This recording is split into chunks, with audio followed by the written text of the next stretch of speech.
Our next guests are brothers who blend spoken word and infectious dance music. Yes, before we chat to them, let's take a quick look at the lads in action.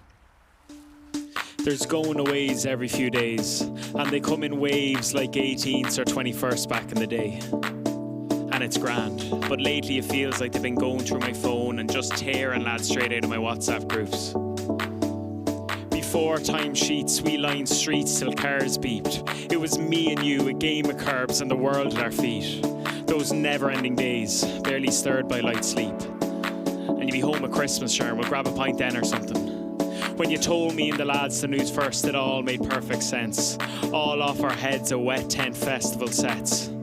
Go out and see that world, man. Come back with no regrets. Words I should have said, but they got stuck in my chest. And I actually got as far as the pub door, and I saw the balloons, and I heard the laughter of the lads on the dance floor belting out those tunes. But I couldn't go in. This couldn't be the last night, and I couldn't say goodbye.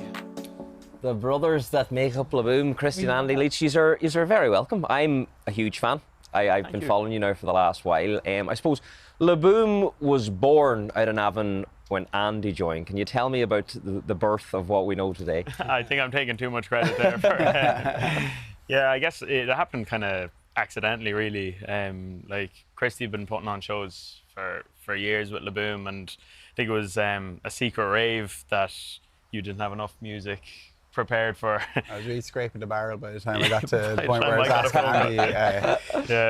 Andy. We had basically the room booked for like 3 hours or something like that. Only had about an hour of music. Ended up kind of ringing all my mates going like, can anyone get up and do a tune just to fill out a bit of space? And then thought of Andy and was like, would you be up for getting up and doing a poem? Which is probably the last thing people, you know, when they're going in the middle of a rave and it's going and everything like that, probably the last thing they're expecting is a poem. But it's the kind of thing you'd expect to see at 4 a.m. at the after somewhere, someone getting up and doing a bit of spoken word. I mean, how did you feel when you were asked to do that?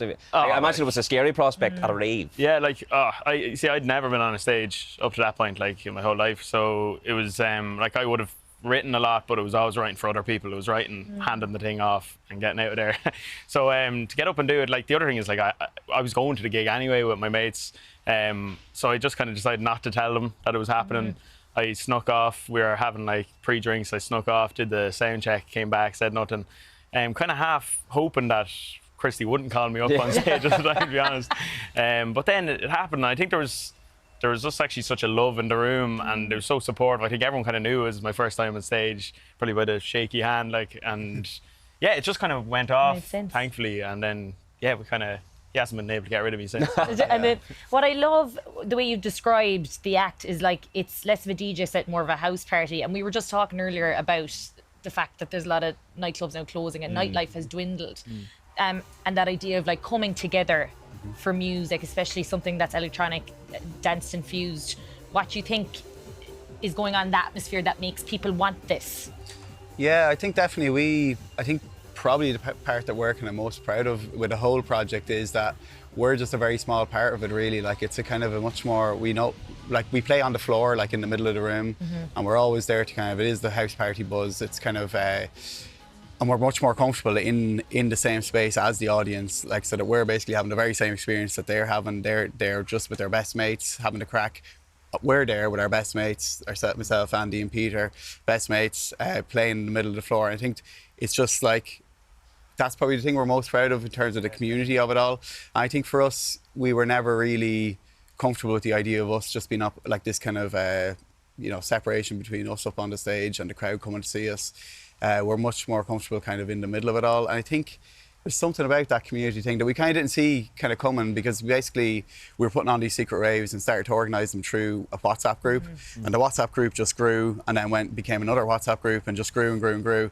And now we've kind of constantly hearing about people. There's thousands of people in this WhatsApp group, is there? Yeah, like it's up at about 8,000 now, and they're in different cities now. They're in like London, Liverpool, Glasgow, Melbourne, Sydney. There's and then there's Ireland ones as well. So they're all over the place. And I think we hear this as well, like so much, that people have been like at 8 shows, in the last year or something like that. So people kind of come to a lot of them and then meet different people, and there seems to be a real, like, we've heard of, like, we met a girl just after our London show recently. She had travelled down from Glasgow on her own, stuck a message into the WhatsApp group. It was like, I'm coming down, is anyone else around or whatever? And then, yeah, other people were like, yeah, we're having drinks beforehand down this pub, we'll see you there. And I think there is a real community thing about people meeting best mates through the group and all that. So I think we're just kind of a very small part of that, really. You know, if we weren't there, this would probably be still kind of happening anyway. You know, and I think that's probably the best part of it all for us. You know, So the music that you're producing and performing, you both grew up speaking Irish, and you've integrated that into your music, and I think that's probably why there's such a tribal feeling, a sense of community, because there's people all over the world that enjoy listening to this. I mean, was that something you decided very early on, that you wanted to be, I suppose, known for this? I mean, it's incredible to be able to do that. No, it kind of happened somewhat accidentally. Like we always would have been using Irish together. It was kind of like when we were on the road as well with the band, like Peter, who's with us as well, like he'd speak Irish. So when we were sound checking, we were always speaking Irish. And then when we go up and do a show, and it was like go home long in English. Yeah. So like it was I suppose it was last year we were booked for a festival where like close to where we grew up and where we went to school in Racarn. So Gaeilge and Gaeilge asked us to come and do a set like in Irish, you know, the whole thing through Irish. So I guess it was at that stage we started translating songs, and it was then we were like, I mean, it was actually easier to write new songs in Irish, and it felt so normal and so comfortable for us that. But again, we were so surprised with the response that we got. Like we're always so surprised that we go to London, Liverpool, people who aren't even speaking Irish, and they're still loving the Irish tunes and singing them back at us. Yeah. Like, so. But I suppose you're in the middle of what is kind of an Irish language revival, where it has really come back into public consciousness, and it's like it's cool again. But has it changed your relationship with the Irish language since you started to perform it, and your connection to it? I think it just feels a bit more, I suppose because we spoke it so much between ourselves, and you know, we spoke so much of it at home and all that, and very much grew up in a very bilingual kind of, we never had the kind of negative associations that other people might have had. You know, we'd always meet people to talk about it as a subject or talk about it, and that didn't really exist for us ever really.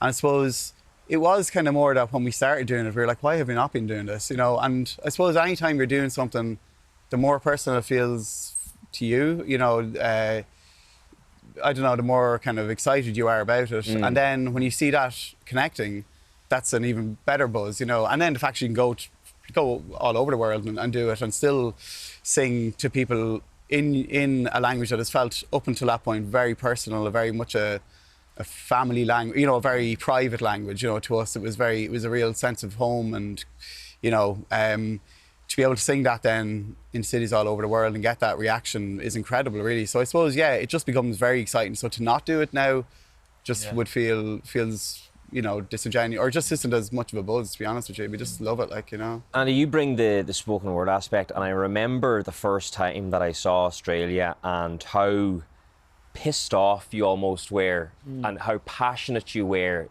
performing the piece. And there's football team photos hanging up in my school. There's 14 or 15 of us, and half the team have moved away, and it's hard to keep up with friends and stuff. I mean, that was incredibly powerful, and it resonates with so many people around the world. But you lost a lot of friends through immigration and stuff. Isn't that why you wrote that? Yeah, and like, I mean, I'm always so surprised. At loads of shows, people come up to us and say, God, I really like resonated with that, and that was so relatable. But it certainly was never written to be a relatable song. It was literally the week that we wrote it was, I think, 7 of my mates had moved to Australia or to Sydney around pretty much within about a 4-week period. Like, we had a 7-a-side team. We had to pull out of the competition because we didn't really have the numbers for it anymore. So it was kind of written purely out my own frustration, my own situation, and just a bit of a sadness around that, you know.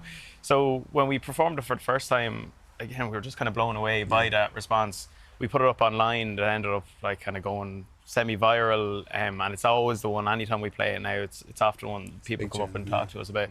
But again, like, we never wrote that to be a really relatable song, or it was just a very personal thing that, and like, we're just so surprised, and look, we're so happy about it as well. Like, we got to go over to Australia. We got to perform it to those same lads that we wrote it about, like, which was incredibly special. But And you're heading to Belfast for the Fla. Yes. So tickets on sale. Yes. Ticketmaster.ie on the 8th. Yeah, Yes. Saturday. Excited? Yeah. Can't wait. Love Belfast. Absolutely love it. Yeah. A few other gigs coming up as well. We'll not We'll not say anything. Okay, we'll say nothing. Say nothing. Yeah. we'll say nothing. But yeah, it's an exciting summer ahead for you both. Yeah, big time. Yeah. Yeah. I'll be looking forward to seeing you at those gigs that we won't mention. No, keep it secret. Thanks so much, lads. Thank you very much for joining us. Thank you so much. Now, still to come, we're heading to Galway races where style stakes are just as high as the racing. Yes, Derek's been soaking up all the fashion and checking out this year's biggest trends. See you after the break.